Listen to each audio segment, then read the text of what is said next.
Tracy. Welcome back to my channel. I am here using Bohemian Dreams by Cocoa Vanilla, and I'm showing you some Shimmers products. The first one was Pink Stilettos, and I believe the second one was Mama Sings the Blues, and also Paradise Punch by Creamies. Now, I did use paper from a paper pad, so it's a little bit thinner. And because I'm going to be putting so much water on it, I wanted to make sure that it was able to withstand that. So I used white gesso and just used a paintbrush, to brush it on. And then I let it dry. I don't like to use a heat tool to dry it because it tends to bubble. So these 4 photos are of my daughter. She went to a concert in the fall. And I usually do use purple paper because that's usually the color of her hair, and it seems to go very well. So this Cocoa Vanilla paper is absolutely gorgeous, and it has lots and lots of purple. So probably most everything in this I'm going to use for her. There was, you see that the 2 shades of the purple.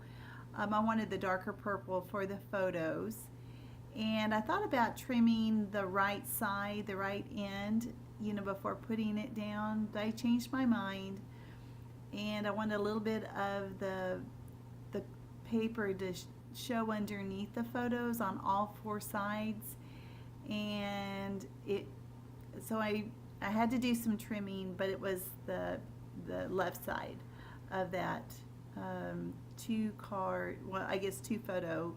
It's a 4x6 card. They're both 4x6. You just need a little bit.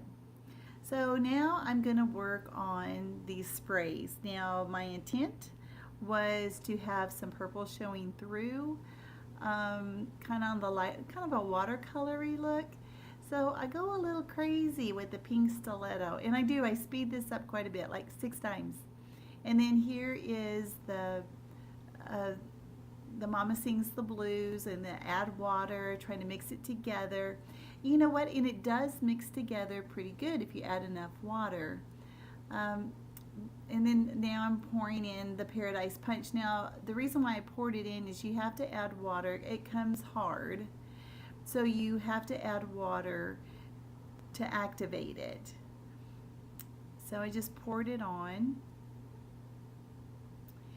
and just kind of mixed it together, and I put my photos down just to see how I like it, and I keep twirling it and turning it and adding more water, adding more paint.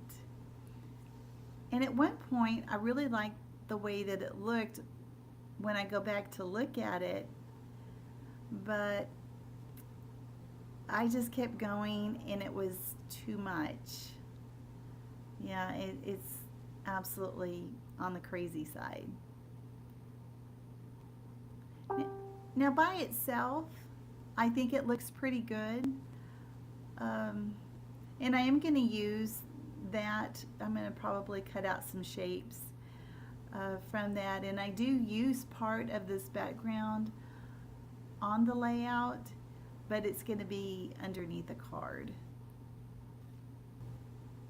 This beautiful collection I got in my Clique kits for the month of January, and it has more than just the Cocoa Vanilla items in it, and I'm going to be going through some of the things that that came in the kit, because I'm trying to salvage this. I'm trying my hardest. Okay, so that's the back side of the paper, and you can see exactly where I did not put the gesso. But it's okay, you can't really tell it from the front side, and it's hard to tell, but the paper is super duper duper warped, and I felt like it needed some stability, so I just got another piece of paper from a paper pad to make it more sturdy, and it helps somewhat. It doesn't take out all of the wrinkles or the warpiness of it. Okay, so let me see what I can do to salvage it. And I really was intending to use the ticket. It did not make it at all. I ended up putting it on the back. And now these are the die cuts. There's some vellum and there's some cardstock die cuts, and it is full of these beautiful flowers. And I only got a half a pack. That was part of our Clique kit. And then these gorgeous feathers. One of them is a vellum and the other two are of the cardstock. And I just kind of go through everything thinking what I might use. I did pull out a little saying that said Wild Child, but I think I put it back. And now I'm going through the Vicki Boutin. It's a mixed media die cut set. And these little circles, some of that was like excess or like trash, but I decided to keep them and they work perfect. And in fact, when I put the circles down, that's when things kind of changed. So I'm going through all of those die cuts, just trying to find anything, something, please, to help this, you know, become salvageable. And it just doesn't. Yeah, I even pulled this out. I thought I would cut a 3x4 card with the flowers on it. Yeah, that didn't work either. So I put everything to the side and I pulled out something totally different. I chose this purple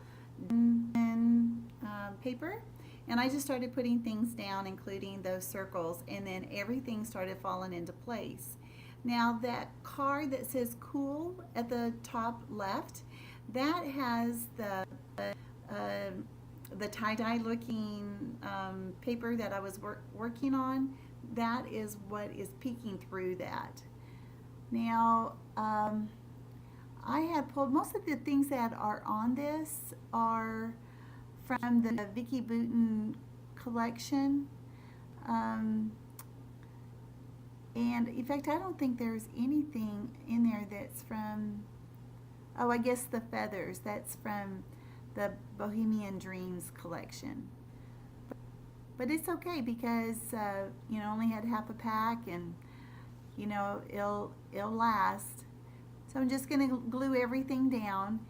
I guess the thing that my takeaway from this is, you know what, your intention may totally go a different direction, and that's okay. And I just wanted to, you know, to make this kind of a hip type, you know, page for my daughter. She's 25 and this is gonna go in her album, so I wanted to be something that she was, you know, her generation, I guess. And that does say Wild Child, and it goes above the cool, you know. And then on that card, it's kind of a notebook kind of card, and it had some red on it, and I certainly didn't want red to go on this layout. So I put this black arrow, and I can't remember what it says, but I used, you know, black and purple are really the main colors. It's almost monochromatic pretty much throughout, except for a little bit of that blue or turquoise color in that feather. And the frame goes underneath, and underneath the photo of my daughter, it says beautiful. And pulling out these circles, I want everything kind of overlapping. I want some things kind of threaded through, tucked around, everything touching. And I just glue it down with my fine line glue applicator, and it has the Scotch Quick Dry, which isn't called Quick Dry anymore. It is called Techie Glue, Quick Drying Techie Glue. And I got mine at Amazon, and I know that you can get it at Michael's. You could probably get it for less at Michael's, but I was in a pinch, and sometimes it's just easier for me to get things on Amazon than have to run to the store, especially during the holidays. I don't do so well. I don't know how you guys are about shopping, you know, during the holidays, but I have some issues with crowds, and I get very anxious, and so I haven't been to a store, oh goodness, it's been a long time. It's since November, and that includes the grocery store. So I finally went to the grocery store for the first time last week after I guess it's been about 6 weeks since I had been to the grocery store before that. So, but that's okay because my grocery store has a pickup, you know, where I can order it online and then I can go pick it up and I don't have to walk in the store. Okay, enough about that. So there it is. It's almost complete. I need to add my sequins. Now the sequins did come with the kit. They're kind of a silvery purple lavender color, and there's 2 different sizes. And I kind of set them where I want them. Stay tuned to the end. You'll see the still shots. And thanks for joining me today. Subscribe if you haven't already. And thanks for watching. Okay, you guys have a great day. Bye.